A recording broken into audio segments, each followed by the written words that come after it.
Budget आपका tax में आपका स्वागत है। मैं हूं तमन्ना। वित्त मंत्री अरुण जेटली ने हर किसी की जेब में कुछ एक्स्ट्रा पैसे पहुंचाने का इंतजाम कर दिया है। खासकर 5 लाख तक की इनकम वालों के लिए टैक्स की दर 10% से घटाकर 5% करके उन्होंने दिल जीतने की कोशिश की है। साथ ही घरों को बेचने से होने वाले फायदे भी बढ़ा दिए हैं। लेकिन कई ऐसी मांगे थी जैसे स्टैंडर्ड डिडक्शन, होम लोन पर ब्याज छूट में बढ़ोतरी, जिन पर उन्होंने ध्यान नहीं दिया। इस शो में हम यही चर्चा करेंगे कि क्या मिडिल क्लास की टैक्स टेंशन कम हुई, और इसमें हमारा साथ दे रहे हैं 2 टैक्स एक्सपर्ट मुकेश पटेल और शरद कोहली। स्वागत है आप दोनों का। लेकिन चर्चा से पहले एक बार देख लेते हैं बजट की हाइलाइट्स।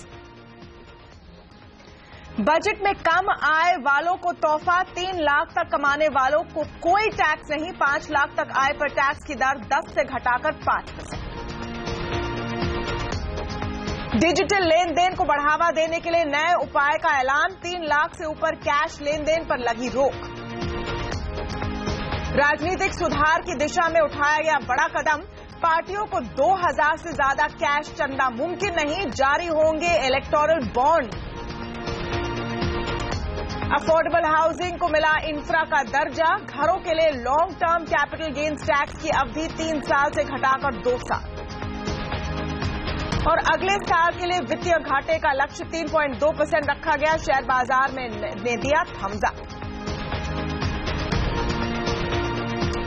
और आइए हम चर्चा शुरू कर देते हैं। शरद कोहली जी, सबसे बड़ा सवाल जो हमारे सारे दर्शक सोच रहे हैं कि इस बजट के बाद उनके जेब में ज्यादा पैसे आए हैं या नहीं, कितना फायदा हुआ है? देखिए तमन्ना, ज्यादा पैसे आए तो हैं, ऐसा तो नहीं है कि बिल्कुल नहीं आए हैं, पर बहुत ज्यादा भी नहीं आए हैं। आप अगर पूरी टैक्स की छूट देखें तो हम अगर 5 लाख से जब आगे चलते हैं तो 12,500 रुपए का एक स्टैंडर्ड फायदा दिखाई दे रहा है।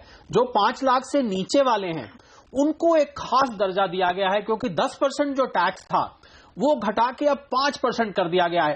तो सरकार की ऐसा लग रहा है लुभाने वाली थोड़ी स्कीम है कि आप टैक्स के दायरे में आइए, आपको बहुत थोड़ा सा टैक्स देना पड़ेगा, 5%, शायद उससे भी कम देना पड़ेगा क्योंकि 87A का रिबेट भी है। और आप एक बार आ जाएं, जब आप टैक्स में आ जाएंगे तो फिर आपको 5 के बाद 20% और सीधा 30% ब्रैकेट में जाएंगे। और कहीं आप 50 लाख पहुंच गए तो आपको फिर एक एडिशनल सरचार्ज देना पड़ जाएगा, और 1 करोड़ से ऊपर तो पहले ही था। तो ये एक ऐसा मुझे लग रहा है कि लुभाने वाला है। जो हम कर के दायरे को बढ़ाने की बात तमन्ना बार बार करते रहे हैं कि टैक्स पेयर्स बेस बढ़ाया जाना चाहिए, उसकी तरफ ये एक बहुत बड़ा कदम है।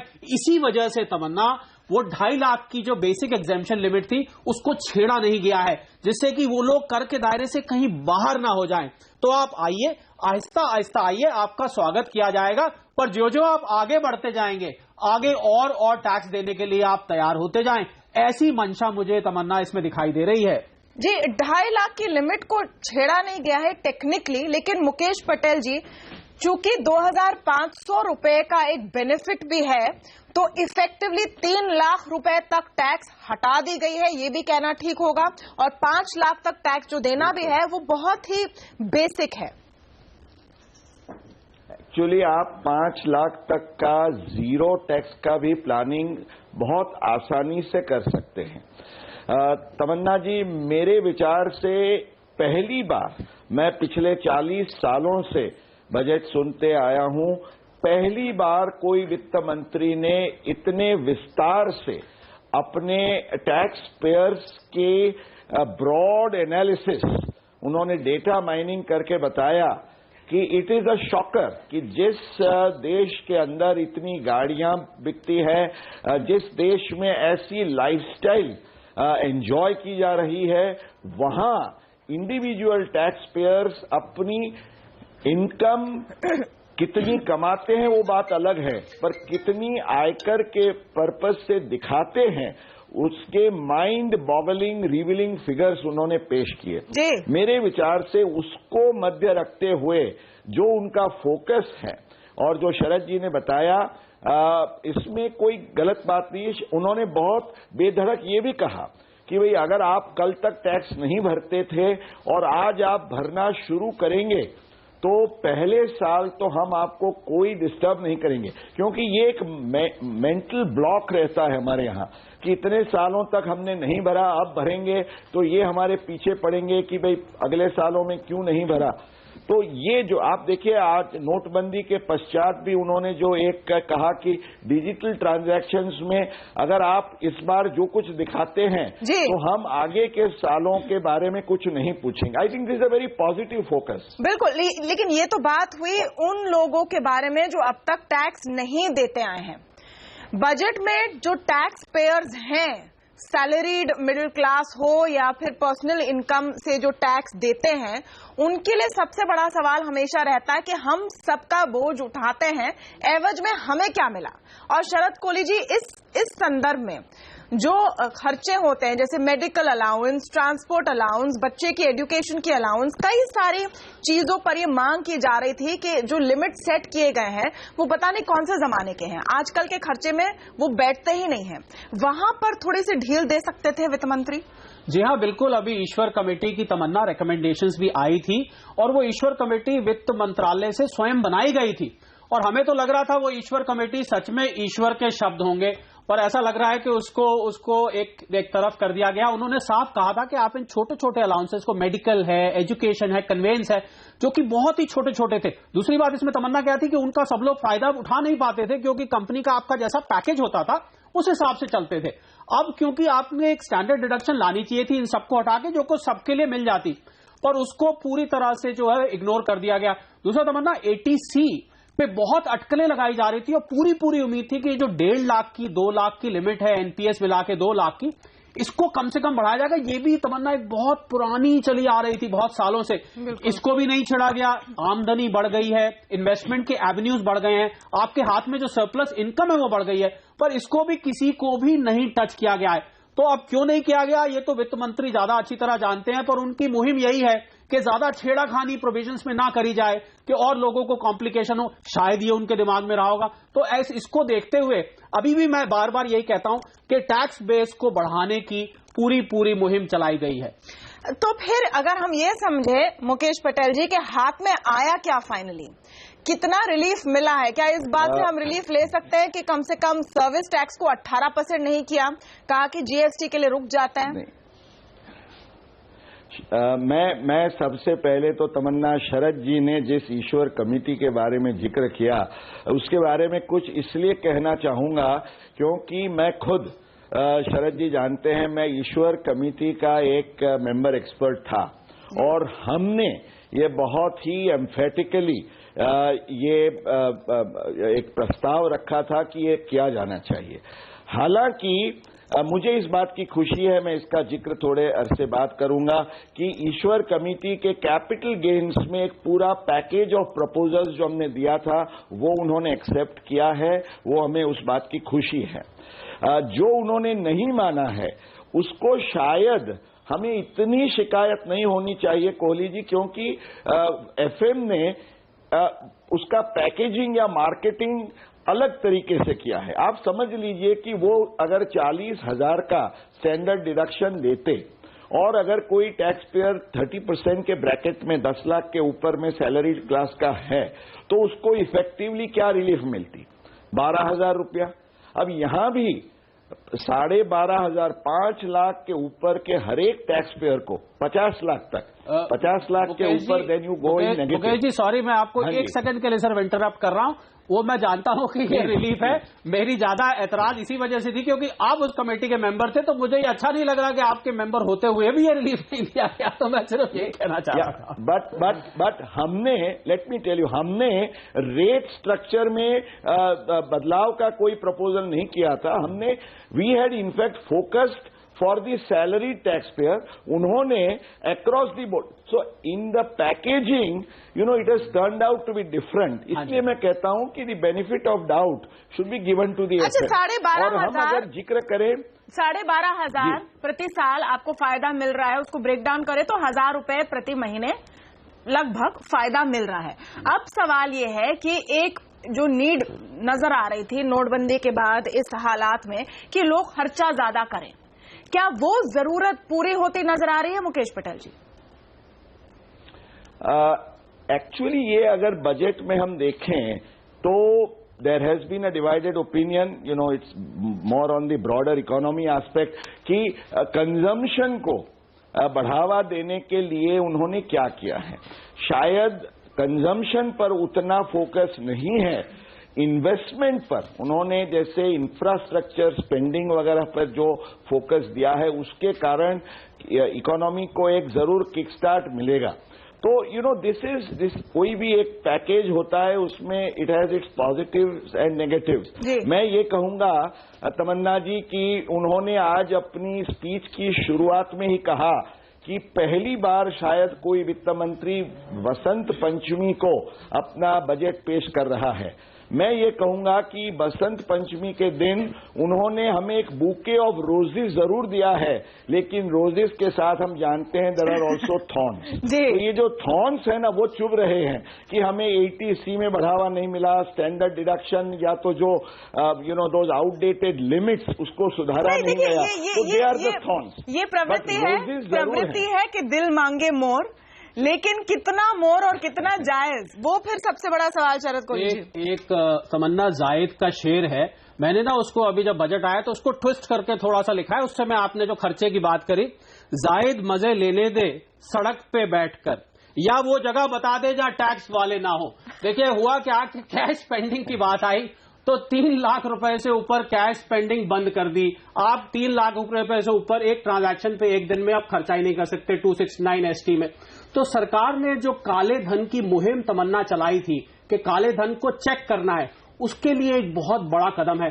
अगर आप अब कैश की गड्डियां अपने गद्दे के नीचे और तकिए के नीचे रखते हैं, मुझे बताइए आप उसको कहां खर्च करेंगे और कैसे खर्च करेंगे। ये एक बहुत बड़ा मुद्दा बनने वाला है तमन्ना आने वाले दिनों में, और इसका जो इफेक्ट है, इसका जो प्रभाव है, वो हमें अलग अलग सेक्टर्स पे देखने को मिलेगा। और इंडिविजुअल्स के हाथ में तो देखने को मिलेगा क्योंकि कैश खर्च करना हमारी एक आदत थी, और कैश रखना अब तक तमन्ना कुछ इलीगल नहीं था। पर अब आप 3 लाख से ज्यादा कैश रख के करेंगे क्या?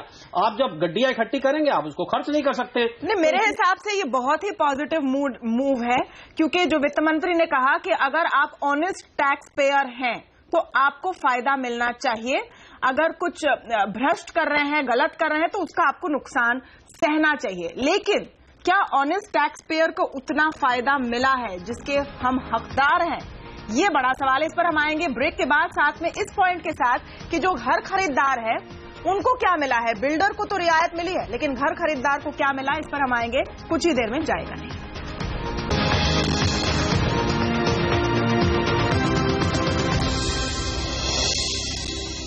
इस देश में ज्यादातर टैक्स सैलरीड मिडिल क्लास देती है। वो लोग जो वेतन कमाकर टैक्स देते हैं, 56 लाख उसका फिगर है। आज वित्त मंत्री ने खुद इसका जिक्र किया। अब सवाल है कि क्या उनको काफी बेनिफिट मिले हैं, क्योंकि ज्यादातर योगदान टैक्स में वही कर रहे हैं। मुकेश पटेल जी, हम हाउसिंग की बात कर रहे थे। फिलहाल हाउसिंग लोन पर दिए गए इंटरेस्ट पर आपको डिडक्शन मिलती है, क्या उस रेट को बढ़ा दिया जा सकता था ताकि इस पूरे सेक्टर को थोड़ा सा पुश मिले और लोगों को एक बूस्ट भी मिले कि वो जाकर घर खरीदें? बिल्कुल, मैं ये मानता हूं तमन्ना जी कि एक तमन्ना, सॉरी आपके नाम का जिक्र कर रहा हूं, पर एक तमन्ना जो सबकी पूरी नहीं हुई है वो ये है कि आपने, और इसमें कुछ that's why I was mentioning कि कुछ रोज और कुछ थॉर्न, आपने एक और से हाउसिंग सेक्टर को एक पूरा पैकेज ऑफ इंसेंटिव्स दिया ताकि कि भाई आप इसमें से हाउसिंग को बढ़ावा दीजिए। पर जो घर खरीदने वाला है, अब housing sector, real estate developer ज्यादा घर बनाएंगे, पर खरीदने वाला है वो ये सोचेगा कि भाई मुझे आज 2 लाख रुपए में कितनी लोन मेरे को मिल सकती है इंटरेस्ट के कटौती में। तो वो जो बढ़ोतरी होनी चाहिए थी, if you had your focus on housing, it should have been a holistic view. तो मैं ये मानता हूं यहां जरूर वित्त मंत्री चूके हैं, he should have given a better and a bigger relief. क्योंकि अगर हम सिंपल इंडेक्सेशन से भी जाएं तो 1999 का फिगर जो है वो जो उस समय का 1.5 लाख आज 4 लाख होना चाहिए था जी। आई एम नॉट सेइंग कि जो प्राइसेस बढ़ी है प्रॉपर्टी की, सिंपल कंज्यूमर इन्फ्लेशन इंडेक्स के हिसाब से भी ये 4 लाख की लिमिट होनी चाहिए थी, जो केवल 2 लाख तक अटकी है। तो मुझे ये शिकायत जरूर है। हालांकि मैं ये कहूंगा वेरी क्विकली कि कैपिटल गेन्स में उन्होंने घर बेचने वालों के लिए कुछ जरूर हमारी मैंने जैसे कहा ईश्वर कमेटी की कुछ रिकमेंडेशंस को माना है। उसमें एक बहुत ही आवकार पात्र जो प्रपोजल है, जिसको मेरे विचार से ये काले धन को अंकुश लेने में एक it will be a positive measure, वो ये है कि 1/4/81 की जो बेस इंडेक्सेशन का ईयर था उसको आगे बढ़ा के उन्होंने 1/4/2001 किया है। This will have a very positive impact on tax compliance. Okay, 2-3 चीज जिस पर हम फोकस करना चाहते हैं, लेकिन उसके पहले एक जो सवाल शरद कोहली जी, वित्त मंत्री ने कहा कि इस बजट में जो ऑनेस्ट टैक्स पेयर है, जो अपना कर चुकाते हैं, उनके लिए वो कुछ खास करना चाहते हैं। और उसके बाद ये भी अनाउंसमेंट हुआ कि जिनकी आय 50 लाख के ऊपर है उन पर 10% का सरचार्ज लगेगा। ये कितना फेयर है? मैं इससे पूरी तरह से तमन्ना इस प्रोविजन से सहमत नहीं हूं, क्योंकि आपकी जैसे जैसे आय बढ़ती है, जब आप 50 लाख दायरे में जाते हैं, तो हमारी जो भारतवर्ष की सोसाइटी है उसमें हम देखते हैं कि करदाता रास्ते ढूंढते हैं, इधर से बचने के उधर से बचने के, जुगाड़ जिसको हम बोलते हैं। तो जो जुगाड़ करना चाहेगा, आप जिसकी सैलरी मान लीजिए या जिसकी कोई भी इनकम 45 लाख से मान लीजिए तमन्ना 55 लाख होती है, वो ये सोचेगा कैसे मैं इसको 50 लाख से नीचे रखूं। तो आप जब ऐसा इंक्रीमेंटल टैक्स एक लिमिट के ऊपर लगाते हैं, तो आप उसकी इनकम को नेचुरल तरीके से टैक्सेबिलिटी के लिए डिस्करेज कर रहे हैं, क्योंकि वो जुगाड़ ढूंढ के बाहर आएगा। दूसरा तमन्ना एक और कहा कि पहले साल जब कोई टैक्स पेयर आएगा तो उस पर स्क्रूटनी नहीं की जाएगी। एक नया प्रोविजन आया है, तो पहले साल में स्क्रूटनी नहीं की जाएगी। पहले साल में तो इनकम ही ज्यादा नहीं होती, अनलेस की लॉटरी निकल आई उसकी सीधी 40-50 लाख की, 1 करोड़ की, तो वो पहले साल मुझे लगता है वो आई वॉश है। पहले साल आपको स्क्रूटनी के एग्जेम्पशन देके करें, तो ऑनेस्ट टैक्स पेयर्स को मेरे हिसाब से और रिवॉर्ड मिलना चाहिए था, जिससे कि वो अपनी आय आने वाले सालों में ज्यादा से ज्यादा दिखाने में हिचकिचाए नहीं। ऐसे प्रोविजन लाके आप करदाताओं को थोड़ा सा जुगाड़ ढूंढने के लिए मजबूर कर रहे हैं। 5 लाख के ऊपर जो है वो भी अब जुगाड़ ढूंढेंगे। 5 लाख से ऊपर ढूंढेंगे, अगर 6 लाख, बल्कि वो तो ज्यादा ढूंढेंगे, क्योंकि अगर 6 लाख 7 लाख अगर उनकी इनकम हो जाती है, वो देखेंगे किसी तरह कंपनी से बात करेंगे, आप ऐसा करिए ना, सैलरी हमारी 4,70,000 कर दीजिए, हमारे पर 5% लगेगा, ऊपर चले गए तो 20% लगना शुरू हो जाएगा। तो ये एक बहुत अच्छी परंपरा मेरे हिसाब से तमन्ना नहीं। अच्छा, अंत में अब जो है सो है, ये है इस साल का जो मिला हुआ है टैक्स पेयर्स को, जो नहीं मिला खैर उस पर हम ज्यादा क्या बोलें। इस सिचुएशन को देखते हुए मुकेश पटेल जी, किस तरह से अपनी प्लानिंग करनी चाहिए लोगों को, और क्या आगे का रास्ता अपनाना चाहिए? अब मैं ये मानता हूं कि प्लानिंग करने के लिए तो जरूर ये 12,500 का जो आपका सेविंग है वो आप उसको स्वीकार लीजिए। मैं फिर भी ये मानता हूं, शरद जी से मैं ये कहता हूं कि शायद कुछ चीजें इनकम टैक्स एक्ट में लिखने की जरूरत नहीं है। वो एक पूरा एडमिनिस्ट्रेशन का फोकस, एटीट्यूड और माइंडसेट पे बहुत मायना रखता है। एक चीज हमें जरूर माननी पड़ेगी कि ये सरकार जब से आई है, पहली बार टैक्स टेररिज्म के बारे में कोई फाइनेंस मिनिस्टर ने जिक्र किया। पहली बार आप देखिए तो पिछले 1.5 सालों में जितने सीबीडीटी के बेनिवोलेंट सर्कुलर्स आए हैं, वो जिसका हम स्वागत करते हैं, इस बार भी उन्होंने ये कहा कि अकाउंटेबिलिटी और ट्रांसपेरेंसी पर हम फोकस रखेंगे। हम जाना चाहते हैं टुवर्ड्स ई स्क्रूटिनी, जहां there is no scope of personal interface, corruption या मेल प्रैक्टिसेस का कोई स्कोप ना हो।